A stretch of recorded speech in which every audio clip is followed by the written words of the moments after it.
దేవునికి స్తోత్రం కలుగును గాక. ఈరోజు కూడా ప్రేమపూర్వకంగా ఆహ్వానిస్తూ ఉన్నాము. నేటి లేఖన భాగము 2వ కొరింథీయుల రాసిన పత్రిక 3వ అధ్యాయము 18వ వచనము.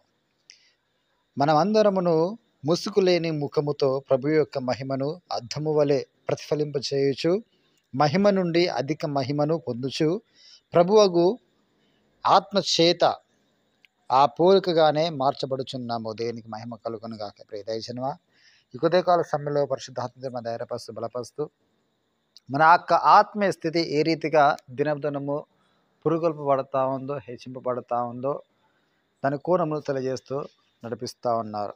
ఇక్కడ ఈ మాట మనం స్పష్టంగా చూసినట్లయితే అద్దము వలె మనము ప్రతిఫలింపజేయుచున్నాము అంట. దేన్ని మనం ప్రతిఫలింపజేయుచున్నాము అంటే క్రీస్తు యొక్క ముఖమును.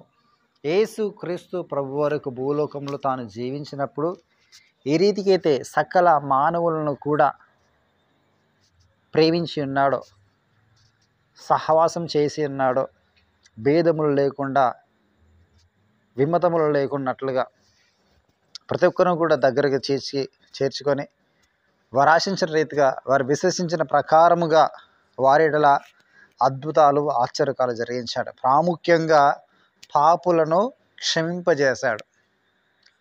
ఇక భూలోకంలో నివసిస్తున్నటువంటి మనమందరము కూడా, ఆయన నామం పెట్టబడిన వారందరము కూడా ప్రభు ఏ రీతికి అయితే మనల్ని ప్రేమించినాడో, పాపంలో ఉన్నప్పుడు మన ఆత్మరీతి రక్షించినాడో, నేడు క్రీస్తు నామం ధరించుకున్న మనమందరము కూడా ఆక ముఖమును మనము ప్రతిఫలింపజేయుచున్నాం. ఏ రీతిగా అంటే, ఏ రీతికైనా కూడా వీరు రక్షించబడాలని, ఏ రీతికైనా కూడా వీరు వారికున్న సమస్య నుంచి విడిపించబడాలని, ఏ రీతికైనా పర్వాలేదు వారు అభివృద్ధి ఆశీర్వాదం పొందుకోవాలి, సత్యమును వారు స్వతంత్రించుకోవాలి అని నానా విధములుగా మనం ప్రయత్నం చేస్తూ ఉంటాము. అదే క్రీస్తు యొక్క ముఖము, ప్రతిబింబము. దేవునికి మహిమ కలుగును గాక. ప్రేమించడము, క్షమించడము, అందరినీ దగ్గర తీసుకోవడము, అందరితో సహవాసంలో కలిగి జీవించడము, అందరిలో ఎంత ఉన్నప్పటికీ కూడా తగ్గింపు, వినయము, విధేయత, ఇవన్నీ కూడా ప్రభు యొక్క ముఖము, ఆయన ఫలములు, ఇవన్నీ కూడా ఆయన ప్రతిబింబాలు, ఇవన్నీ కూడా ఆ ప్రతిబింబము మనలో ఈ రూపంగా బయటకు వస్తూ ఉన్నప్పుడు మనం ఎవరిని కనపరుస్తూ ఉన్నామంటే యేసు క్రీస్తు వారిని కనపరుస్తున్నాం. అప్పుడు ఆ మహిమ కంటే అధికమైనటువంటి మహిమలోకి మనము కొనుపోబడతా ఉన్నాం. దేనికి మహిమ కలుగును గాక. ఉన్నతమైన మహిమలు నడిపింపబడాలి అంటే ఆయన ముఖము మనలో ప్రతిబింబంలా మార్చబడాలి. దేనికి స్తోత్రం కలుగును గాక. ఆ రీతిగా ఉన్నప్పుడు నిశ్చయంగా మన కుటుంబంలో, మన వ్యక్తిగత జీవితాల్లో ఎటువంటి ఆటంకాలు ఉండవు, విభేదాలు ఉండవు, అశాంతి, అసమాధానము ఉండదు. శాంతి, సమాధానం చేత మనము, మన కుటుంబము వర్ధిలింపజేయబడతాం. సాతాను ఎన్ని రకాలుగా దాని కుయుక్తి అది పడినా కూడా తండ్రి యొక్క చిత్తము మాత్రమే మన ఎడల నిశ్చయంగా నెరవేర్చబడుతుంది. కష్టాల్లో, ఇరుకుల్లో, ఇబ్బందుల్లో, వ్యాధుల్లో, బాధల్లో, సమస్తంలో కూడా ఆయన కృప మనకు వెన్నంటే ఉండి ప్రతి స్థితిలో కూడా మన చెయ్యి పట్టుకొని మనం నడిపిస్తూ ఉంటుంది. ఆయన కౌగిట్లో మనం భద్రపరచబెడతా ఉంటుంది.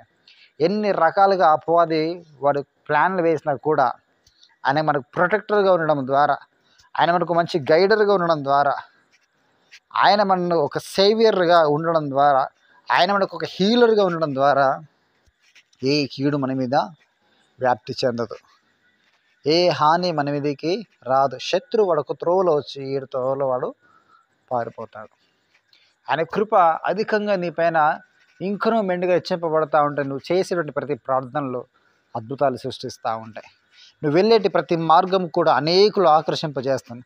నువ్వు పలికే ప్రతి మాట కూడా ఏం చేస్తుందంటే అనేకుల్లో గొప్ప పశ్చాత్తాపం తీసుకొచ్చేది, స్వతంత్రతలో నడిపిస్తుంది. సత్యమేంటో తెలియజేయబడతావు. దేనికి మహిమ కలుగును గాక. అది అధికమైనటువంటి ఒక మహిమ, విలువ, ప్రాధాన్యత, ప్రాముఖ్యత, ఇవన్నీ కూడా కలిగింపచేయబడతాయి కనుక దయచేసి ఒకవేళ అదే కోళ్ళు మనం పోతున్నట్లయితే ఇదిగో ఈ గొప్ప గొప్ప కార్యాలన్నీ కూడా నీ ఎడల దేవుడు జరిగించబోతా ఉన్నాడు. ఒకవేళ ఇంకొందరు ఎవరైనా ఇక మార్గంలో లేకపోయినట్లయితే ఆయన ప్రతిబింబము మనలో ప్రజ్వలించకపోతే ఇకపై ఇంచాలి ఆ రీతిగా మనం ముందుకు వెళ్దాం. దేని మాట దీవించి ఆశీర్వదించిన గాక. ఆమెన్. ప్రార్థన చేద్దాం. స్తోత్రం స్తోత్రం స్తోత్రం తండ్రి, పరిశుద్ధుడానికి వందనం తెలియజేస్తున్నాం. అయ్యా కొద్దికాల సమయంలో చక్కర మాటలు మాకు బోధించిన ప్రభు నీకు వందనం తండ్రి. ఈ మాటలు కూడా మాకు జీవితాలు ఫలభరితంగా మార్చండి ప్రభా, దీవించండి, దీవెనకరం మార్చిన ప్రభా. ఇరుకులు, ఇబ్బందులు, వ్యాధులు, బాధలను కూడా తొలగించి వేసి ప్రభా, ఏ కుటుంబంలో తండ్రి వ్యాధులు బాధలు కలిగి జీవిస్తున్నారు నా తండ్రి, ఆరోగ్యం అస్వస్థతలు జీవిస్తున్నారు ప్రభా, అటు బిడ్డలందరూ కూడా జ్ఞాపకం చేసుకుంటాను. వరకు తన ఫీవర్ నుంచి విడిపింపజేయండి తండ్రి, జలుబు నుంచి విడిపింపజేయండి ప్రభా, నిధులు ఏమి చేతండి విడిపింపజేసి ప్రభా, ఆయుష్ను ఐరాగ్యత పెంపొందించిన ప్రభు నీకు వందనం తండ్రి. ఇంకా ప్రభుత్వాన్ని ఆ కుమారుల ప్రభుత్వాన్ని సంసూరు బలం ఉంటే తను బలం పొందుకు సహాయం తెచ్చింది తని, సొలొమోను జ్ఞానం పొందుకు సహాయం తెచ్చింది తని, తన మనుషులతో నీకు దయంది వర్ధిల్లినట్లుగా నా తని, వయసేంద్ర బుద్ధేంద్ర జ్ఞానమందుడు నా తని ఎదిగేటట్లుగా నా తని, సమయంలో గొప్ప అభిషేకంతో నింపాల్సిందిగా ప్రార్థిస్తున్నాం ప్రభువా.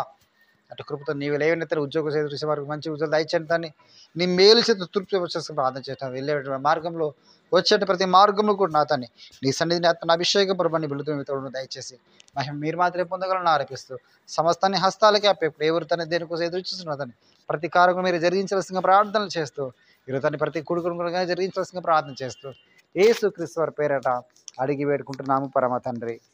Amen amen amen. God bless you. అందరికీ కూడా దీవించి